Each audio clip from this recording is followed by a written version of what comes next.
What's up, everybody? Welcome to another episode of the Helo Effect Podcast. In this episode, I'd like to talk about my recent experience closing on my very first $1 million property.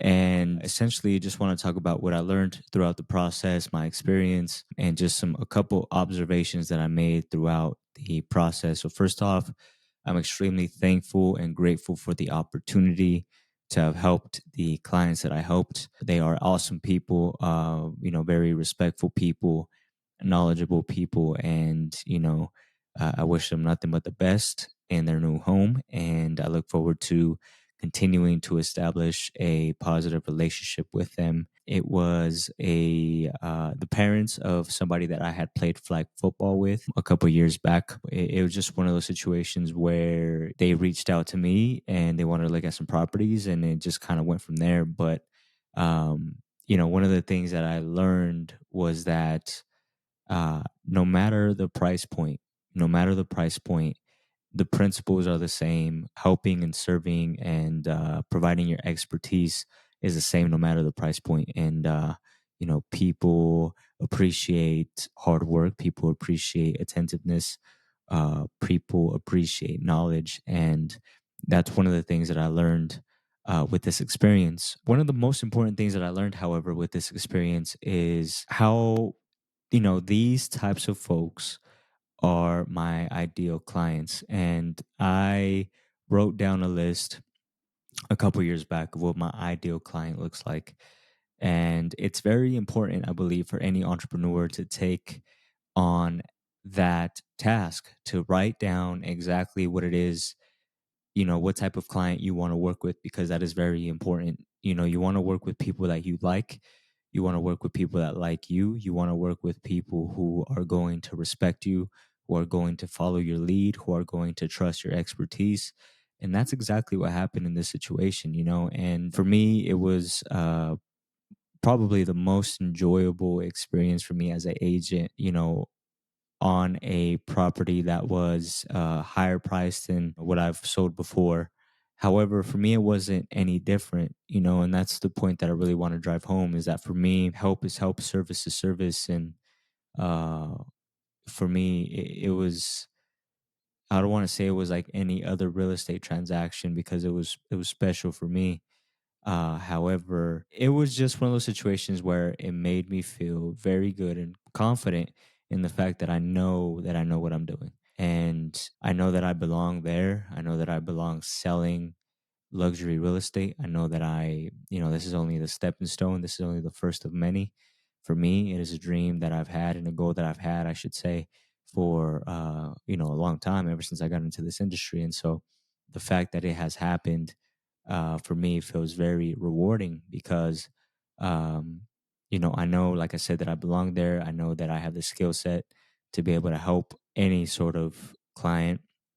And now what I'm working on is building my brand to, attract more of those clients and expose my brand to other agents and markets across the nation and internationally. So this is the very first step of doing that. And also recording content and working on my brand is the very first step of doing that as well. So I essentially learned what price point my ideal clients are in, and for me, it felt great to have your clients, follow your lead, to respect you, respect your time. That is, for me, that's my standard. That's what I look for.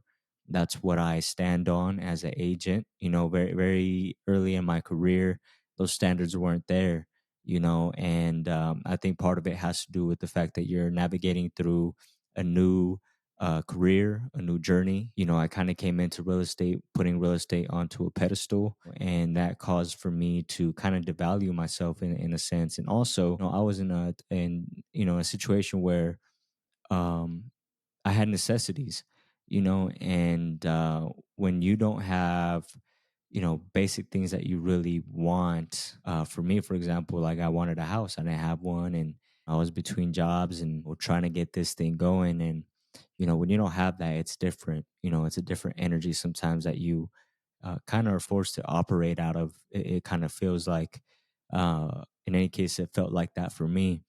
But I was just it was just a great experience because I was reminded of my standards and where I'm at, the work that I've put in to get to this point, what I deserve, what I want to be around, who I want to be around me.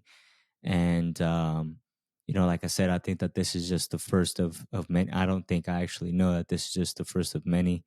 And I look forward to helping more people like my clients. And it was a very rewarding experience for me. I also look at how that stacks up with some of the other agents in my area, my market, and uh, I'm not ashamed to say that I'm actually very competitive, and that's what fuels me and drives me, and I'm not going to be apologetic about that. I think sometimes what happens is that we lose that competitive nature by being friendly. And don't get me wrong, I'm all about being friendly and helping other people succeed. I love that.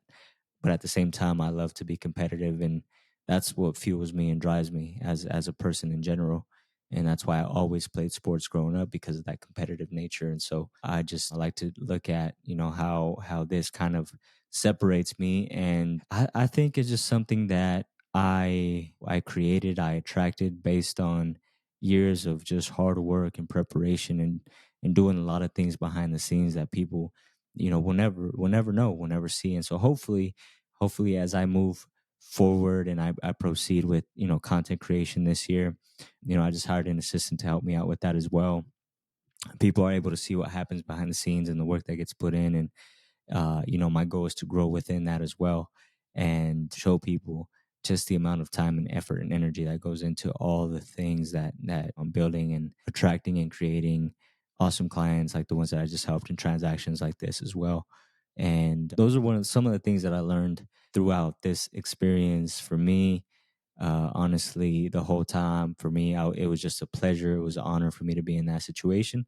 And I was grateful for it. And I was soaking it all in and learning as much as possible throughout that whole journey. And that I did. And just want to keep it rolling for sure. So very grateful.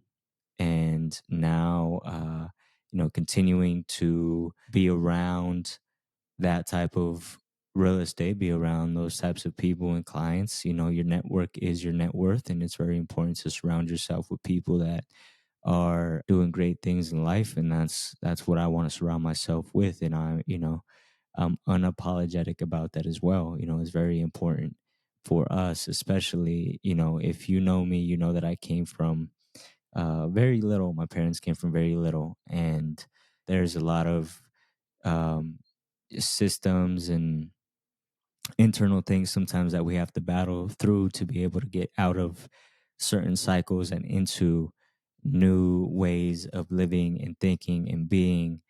And that in itself takes work, and for you to be able to get out of that like I have, and now be willing and open and able to put yourself in new positions and new circles, that is honestly priceless. And that is what separates you and really takes you to the next level. So do not be ashamed if you want to get outside of something that is not for you anymore, something that is not serving you anymore. Do not be ashamed of wanting more. And if you ever feel like you don't belong, snap out of it, because you do belong.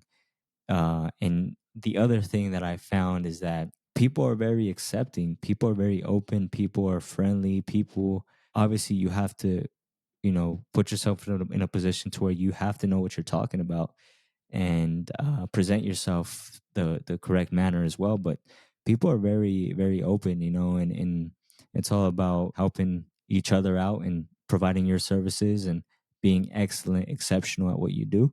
And that gets rewarded, that gets received properly, and that sets you up to be able to do some special things in the future. So those are some of the takeaways that I had with this experience. I am getting ready to hop off of this right now because I got to hop on a call. And so I look to record a part two of this after my call. If I don't record a part two, make sure to check out my social media platforms. Follow me on Instagram, TikTok. Check me out on YouTube. I have 2 YouTube channels. I have my real estate channel, which is Living in Denver 5280. And then I have my personal channel, which is Ruben Helo on YouTube as well. So make sure to follow me, guys. If you're looking to move into Denver, check out my website, HELOINTL.com, and reach out to me, and we'll make it happen. We'll connect and make your move to Denver and or out of Denver a smooth transition. With that being said, thank you all for hopping on to another episode of the Halo Effect Podcast, and I'll see you guys on the next episode.